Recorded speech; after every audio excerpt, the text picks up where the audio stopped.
evening. How difficult do you find that? And I guess crucially, how do you stop it impacting the players? Yeah, very difficult because I would like to be there next, more close. But in any case, again, the will is there, Dan is there, the coaching staff they are there, and I'm in contact with them, so no problem. Tell us about the changes you've made with Buendia and Marlon coming into the team. We need players. We need players, and more or less they are responding very well. And we must play today 90 minutes, and we must try to use our capacity collectively and then individually as well, use our momentum.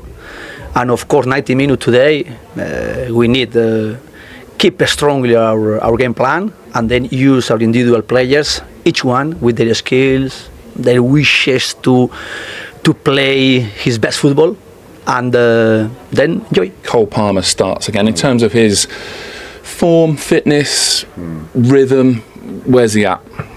He's getting better. He played almost 1 month ago, half an hour against the Leeds, and then he played 60 minutes, the last game 75, so he's getting better and better.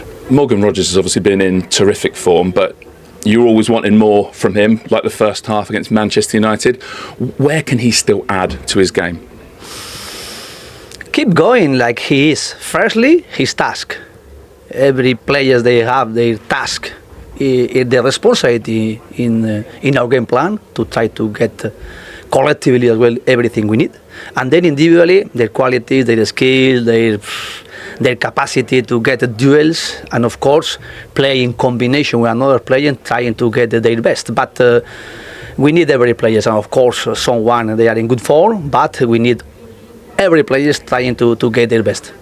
Obviously, for me personally, to come on and score 2 goals is a great feeling. But you know, to keep up this run and to come away here and to beat Chelsea, a tough place, is, you know, like I said, yeah, amazing is the word to sum it up, really. What were you thinking when you were watching the first half? You were on the bench, and what did the manager say to you when you were brought on? What kind of impact did he want you to make? He changed it because Chelsea were going man for man, but they had the extra centre back when we were going long.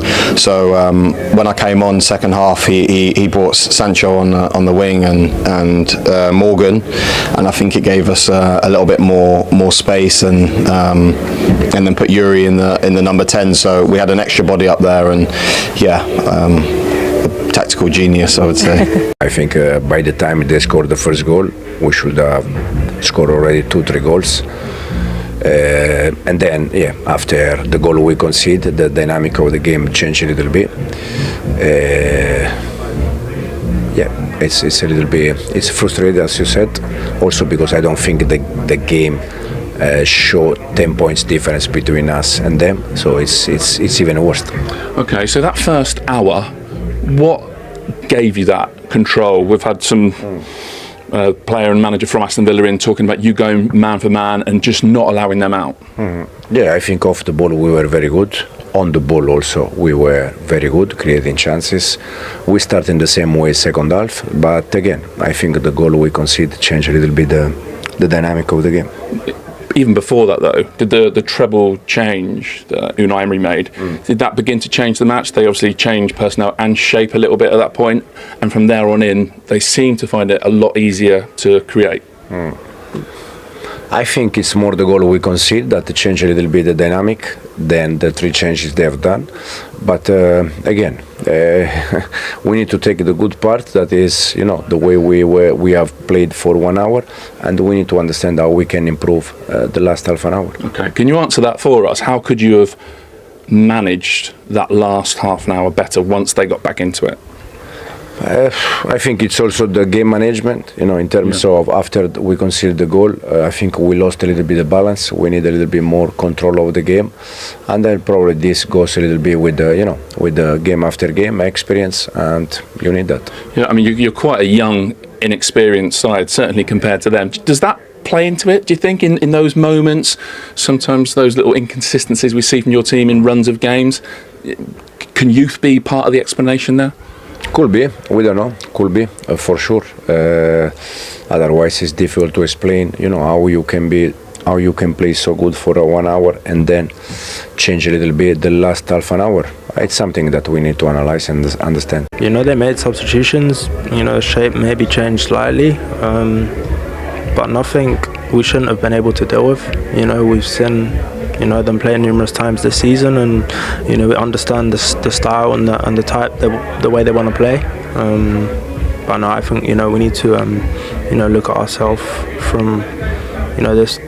We wanted to win, and you know, we didn't today, and you know, we're super disappointed. Can you pinpoint what more you could have done in that last half an hour? You said, like, there's nothing you shouldn't have been able to cope with. Right, I mean, keep the ball out of the net. Right. As simple as that. You know, we make, you know, 1 or 2 errors. You know, one error, you know, leads to the corner, and you know, the other error leads to, you know, Ollie's first goal. So no, I think you know, there we have ourselves to blame. You know, it's 2, you know, slight errors from us, and we got punished. You know, this is the toughest league in the world. Are these important moments, Reece, for sticking together? Although there's been a lot of decent performances in there, 1 win in 6 in the Premier League, and suddenly that gap, I think to Arsenal it's 13 points, Villa it's 10. Suddenly those gaps look quite big. So staying tight is really important in these moments, I guess. No, I mean, the table now means nothing. You know, come 38 games, that's when, you know, the table, you know, means something. You know, we have to, you know, put this game behind us and look forward. You know, we have another game in a few days, which will be, you know, another super tough game, which we need to prepare right for. I don't know if you heard the Aston Villa fans towards the end singing, "We're going to win the league." Now, I know you're not thinking like that. No. But does it mean a lot to give them that joy? They're loving seeing their team play at the moment. You've won 11 in a row. No Aston Villa team has ever won more in a row. The day 34, we will speak about it. Now we are the day 18. The next match is 19, and we are going to play against Arsenal. Like, we are going to finish the first half of the season against Nottingham Forest the next week. Of course, if the league was finishing the next match against Arsenal, we were in the race for the title. But in 38 matches, there are teams like Liverpool, like Manchester United, like Chelsea, and they are contending more than us, and still being contending more than us. Of course, we are competing very well. We are probably getting better. 2 months ago, we were speaking about different moment, and of course, we were worried. Now we are happy, but as well now we learned a lot with the process we had 2 months and 3 months ago. We learned a lot, and now we are humble, and we know, and we are realistic how we can do each match, each competition, how we can compete, how the difficulties we were facing, and how we can beat some teams like Chelsea today away, playing, competing, being resilient, and as well getting our mentality strong collectively and individually.